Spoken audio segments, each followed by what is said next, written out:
What to be to? Capital G here. Got a really cool duel for you guys to check out. We have a couple of, well, one of the decks is close to being a meta deck. It's more of a roguish deck that's on the outskirts of the meta. The other one is full on meta. We got Cyber Dragons, and then we have, I like to call this deck Doki Doki Magnets, but I guess you can call it Magnet Warriors. He is running some other cards in here that are not Magnet Warriors, just a whole lot of good Earth monsters because of Block Dragon and all the pluses and really the advantage that you can make from that card. And this is kind of one of those duels where early on it kind of looked like it was going to get out of hand, but you know, you can't give up on Magnet Warriors because they have some very strong plays. So Cyber Dragons are up first, and you know, he opens up with Kagari and Hornet Drones. Must be nice to get limited cards in your opening hand. Opponent doesn't have any type of interaction, so basically whatever he wants to do is going to happen.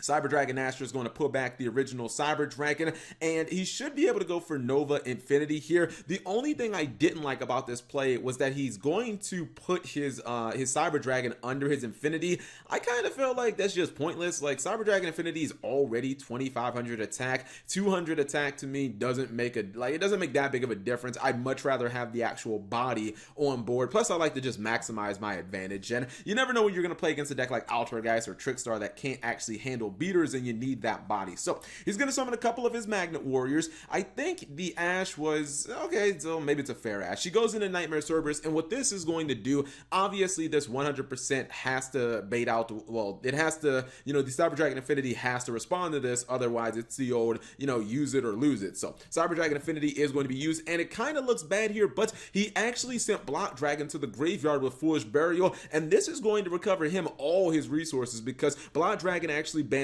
Scrapper and Giant Rex. They're both going to be summoned to the field, and now he actually has 3 monsters on board, and you know, he can continue link summoning. Goes for Mrs. Radiant into Decode Talker. You could argue maybe he should have went for a different link 3, but he's like, Cap G, we're working on a budget here, man. Come on now.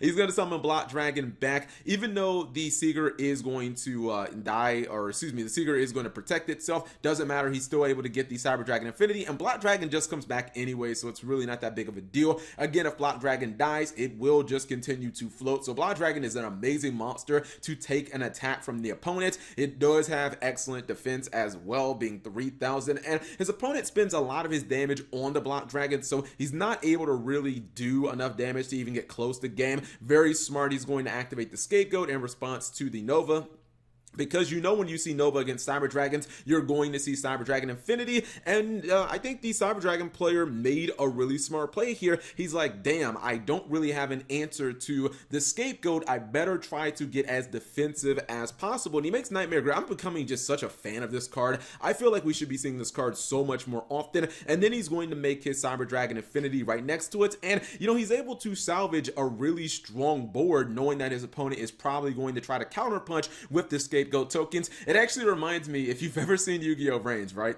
One of my favorite duels on the entire show is Zyzen versus Playmaker, and Zyzen kind of backs him into a corner at one point of the duel, and he kind of looks at him and he says, now what will you do, Playmaker? And I kind of feel like it's so applicable to this situation where your opponent has Cyber Dragon Infinity. They've got the negation type effect of the Nightmare Griffin, where your special summon monsters won't be able to use their effects unless they're linked, and then he obviously has the Cyber Dragon Seeger that can crank itself up to 4200 attack, so you definitely don't want to attack into that, and I think that he might be able to pull this off. He's going to go for Mrs. Radiant, kind of the standard with this deck, summons a couple of his Magnet Warriors, and you have to remember, he does have that Block Dragon. Now, this was super smart. You know, it was only a matter of time before Magnet Warriors went for Gorgonic Guardian. Unfortunately, he does have the Impermanence. If he doesn't have this Impermanence, I think things could have gotten ugly here, because even if Cyber Dragon Infinity would have tried to negate the Gorgonic Guardian, then Gorgonic Guardian just would have activated the effect again and negated the Cyber Dragon Infinity. So,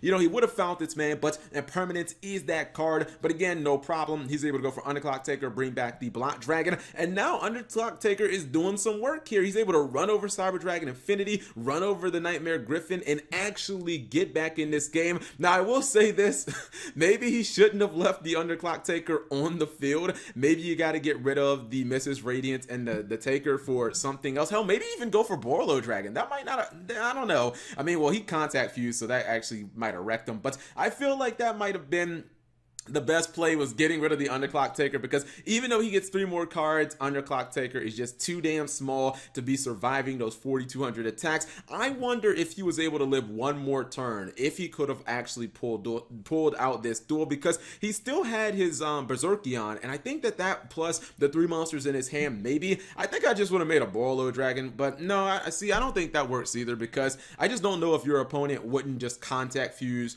with your Borreload Dragon at that point. So I don't know how you get rid of the Underclock Taker and still not have to summon to the extra monster zone, thus, you know, putting a monster there that can just be, you know, used for contact fusion material. So maybe that is just one of the problems with dealing with Cyber Dragons. Whenever you put a monster in that zone, it's always susceptible for them to just contact fuse with. But hopefully you guys enjoyed that short little duel. Ended up being a lot better than I really anticipated. So if you guys enjoyed the duel, give the video a thumbs up. Thank you guys for watching. As always, subscribe if you have not already, and turn on that notification bell for daily videos.